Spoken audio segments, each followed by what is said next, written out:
ಪ್ರಬಂಧ ರಚನೆ ಆನೆ ಕುರಿತಂತೆ ಪ್ರಬಂಧ ರಚನೆ ಮಾಡೋದಕ್ಕಿಂತ ಮುಂಚೆ ಚಿತ್ರ ಯಾವ ರೀತಿ ಬಿಡಿಸೋದು ಅಂತ ನೋಡೋಣ.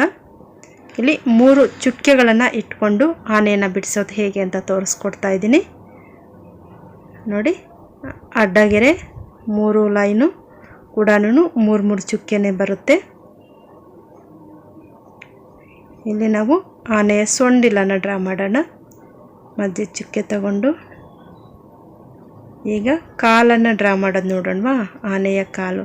ಆನೆ ಅಂದ ತಕ್ಷಣ ನಮಗೆ ಅದೊಂದು ದೊಡ್ಡ ಪ್ರಾಣಿಗಳಲ್ಲಿಯೇ ಅತ್ಯಂತ ದೊಡ್ಡ ದೇಹದ ಗಾತ್ರ ಹೊಂದಿರುವಂತಹ ಪ್ರಾಣಿ ಯಾವುದು ಅಂದರೆ ಅದು ಆನೆ. ಅದರ ದೇಹ ಅತ್ಯಂತ ದೊಡ್ಡದಾಗಿರುತ್ತೆ. ಚಿಕ್ಕ ಕಣ್ಣು, ಹಾಗೆಯೇ ಅಗಲವಾದ ಕಿವಿ, ದಪ್ಪವಾದಂತಹ ಕಾಲುಗಳನ್ನು ಹೊಂದಿರುತ್ತೆ ಆನೆ. ಆನೆಯ ಬಾಲ ಕೂಡ ತುಂಬ ಪುಟ್ಟದಾಗಿರುತ್ತೆ. ಆನೆ ಬಾಲ ಪುಟ್ಟದು. ಆನೆ ಅಂದ ತಕ್ಷಣ ನಮ್ಮ ಕಣ್ಮುಂದೆ ಬರುವಂತಹದ್ದು ಅದೊಂದು ದೊಡ್ಡ ಗಾತ್ರದ ದೇಹ ಹೊಂದಿರುವಂತಹ ಪ್ರಾಣಿ ಅಂತ. ಚಿಕ್ಕ ಕಣ್ಣು, ಅಗಲವಾದ ಕಿವಿ. ನೋಡಿದ್ರಲ್ವ, ಆನೆ ಚಿತ್ರವನ್ನು ಬಿಡಿಸಿದ್ದಾಯಿತು. ಈಗ ಆನೆ ಕುರಿತಂತೆ ಪ್ರಬಂಧ ರಚನೆ ಮಾಡುವುದು ಹೇಗೆ ಅಂತ ನೋಡೋಣವಾ. ಮೊದಲನೇ ಅಂಶ, ಆನೆ ಕುರಿತಂತೆ ನಮಗೇನೇನೆಲ್ಲ ವಿಷಯಗಳು ಗೊತ್ತಿದೆ ಅದನ್ನು ಒಂದೊಂದಾಗಿ ಬರಿತಾ ಹೋಗಬೇಕು. ಆನೆ, ಎರಡನೇ ಆ ಬರಿಬೇಕು. ನಾಗೆ ಎ ಮಾತ್ರ. ಆನೆಯು, ಯಾಗೆ ಯು ಮಾತ್ರ. ಆನೆಯು ಪ್ರಾಣಿ, ಪಾಗೆ ರಾವತ್ತಕ್ಷರ. ಇಲಿ,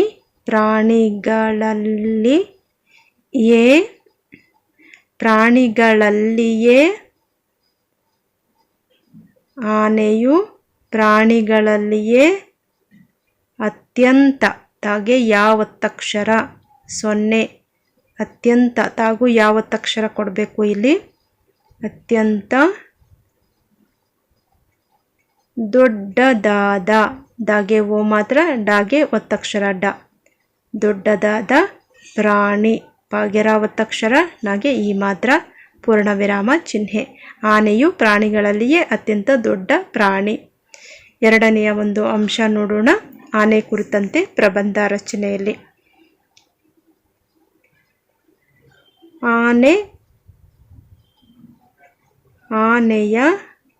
ಆನೆಯು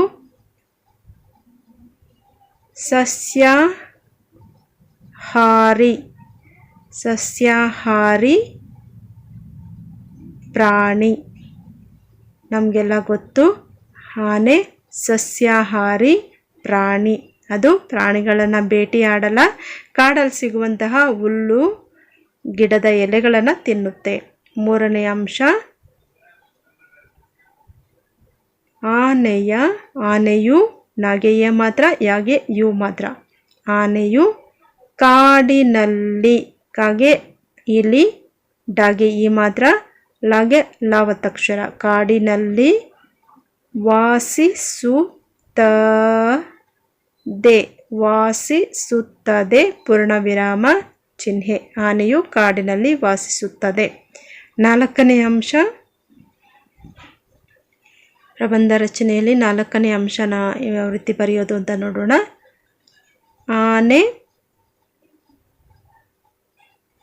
ಆನೆಯು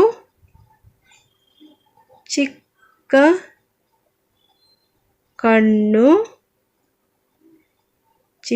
ಕಣ್ಣು, ಕಾಮ, ಅಲ್ಪ ವಿರಾಮ ಚಿಹ್ನೆ ಅಂತಾರೆ ಕನ್ನಡದಲ್ಲಿ. ಅಲ್ಪ ವಿರಾಮ ಚಿಹ್ನೆ, ಕಾಮ, ದೊಡ್ಡ, ದಾಗೆ ಓ ಮಾತ್ರ, ಡಾಗೆ ಡಾವತ್ತಕ್ಷರ, ದೊಡ್ಡ ದೇಹ, ಕಾಮ. ಆನೆಯು ಚಿಕ್ಕ ಕಣ್ಣು, ದೊಡ್ಡ ದೇಹ, ಕಾಮ,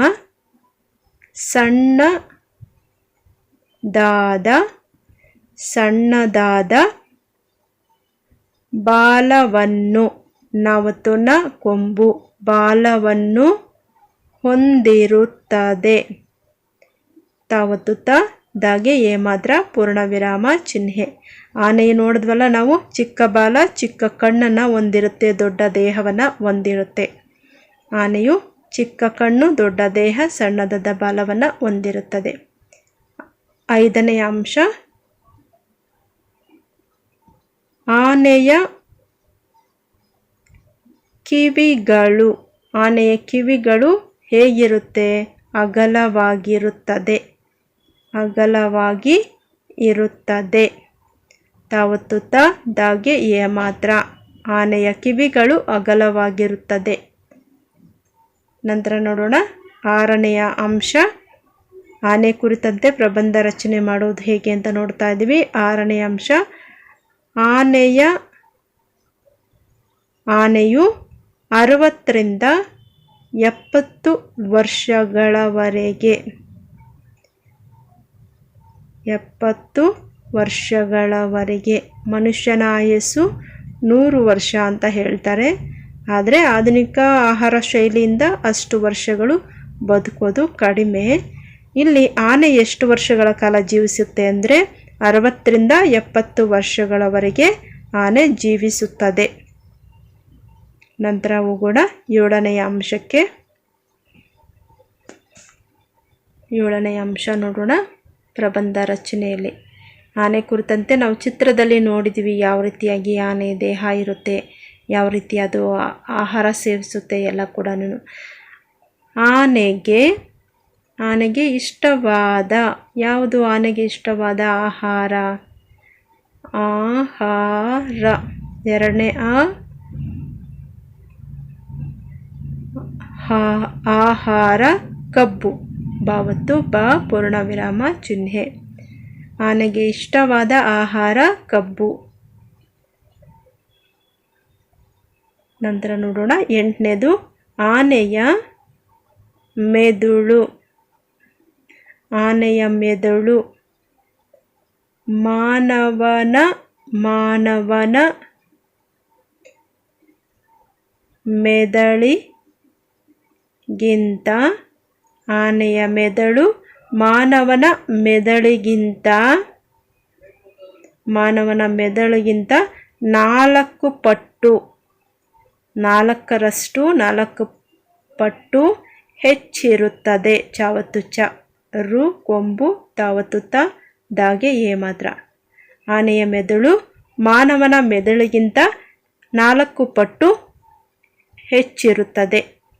9ನೇ ಅಂಶ ನೋಡೋಣ.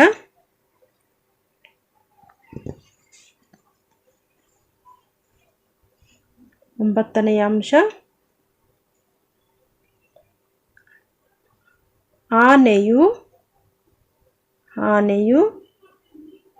ಕಾಡಿನಲ್ಲಿ ಕಾಗೆ ಇಲಿ ಡಾಗೆ ಈ ಮಾತ್ರ ಕಾಡಿನಲ್ಲಿ ವಾಸಿಸುತ್ತದೆ. ತಾವತ್ತು ತ ದಾಗೆ ಎ ಮಾತ್ರ ಪೂರ್ಣ ವಿರಾಮ ಚಿಹ್ನೆ. ಆನೆಯು ಕಾಡಿನಲ್ಲಿ ವಾಸಿಸುತ್ತದೆ. 10ನೆಯ ಅಂಶ ಕಡೆಯದು. ನೀವು ಪ್ಯಾರಾವೈಸಲ್ಲೂ ಬರೀಬೋದು, ನಾನಿಲ್ಲಿ ಪಾಯಿಂಟ್ ವೈಸ್ ತೋರಿಸ್ತಾ ಇದ್ದೀನಿ. ಆನೆಗಳನ್ನು ಕಾಪಾಡುವುದು. ಇಲ್ಲಿ ಒಂದು ಲಾಸ್ಟಲ್ಲಿ ಒಂದು ಗುಡ್ ಸಂದೇಶವನ್ನು ಕೂಡ ಕೊಡೋಣ, ಒಂದು ಒಳ್ಳೆಯ ಸಂದೇಶ.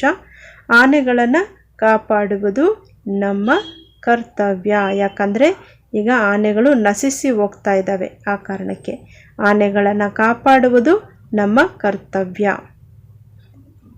ಇದಾಗಿದೆ ಪ್ರಬಂಧ ರಚನೆ ಆನೆ. ಈಗ ಎಲ್ಲವನ್ನು ಕೂಡ ಒಂದು ಸಲ ಓದ್ಕೊಂಡು ಬರೋಣ. ಪ್ರಬಂಧ ರಚನೆ ಆನೆ ಕುರಿತಂತೆ. ಆನೆಯು ಪ್ರಾಣಿಗಳಲ್ಲಿಯೇ ಅತ್ಯಂತ ದೊಡ್ಡ ಪ್ರಾಣಿ. 1ನೇ ಅಂಶ. 2ನೇದು, ಆನೆಯು ಸಸ್ಯಾಹಾರಿ ಪ್ರಾಣಿ. 2ನೇದು. 3ನೇದು, ಆನೆಯು ಕಾಡಿನಲ್ಲಿ ವಾಸಿಸುತ್ತದೆ. 4, ಆನೆಯು ಚಿಕ್ಕ ಕಣ್ಣು, ದೊಡ್ಡ ದೇಹ, ಸಣ್ಣದಾದ ಬಾಲವನ್ನು ಹೊಂದಿರುತ್ತದೆ. 5ನೇದು, ಆನೆಯ ಕಿವಿಗಳು ಅಗಲವಾಗಿರುತ್ತದೆ. 6ನೇದು, ಆನೆಯು 60ರಿಂದ 70 ವರ್ಷಗಳವರೆಗೆ ಜೀವಿಸುತ್ತದೆ. ಆನೆಗೆ ಇಷ್ಟವಾದ ಆಹಾರ ಕಬ್ಬು. ಆನೆಯ ಮೆದುಳು ಮಾನವನ ಮೆದುಳಿಗಿಂತ 4 ಪಟ್ಟು ಹೆಚ್ಚಿರುತ್ತದೆ. ಆನೆಯು ಕಾಡಿನಲ್ಲಿ ವಾಸಿಸುತ್ತದೆ. ಆನೆಗಳನ್ನು ಕಾಪಾಡುವುದು ನಮ್ಮ ಕರ್ತವ್ಯ. ಧನ್ಯವಾದಗಳು.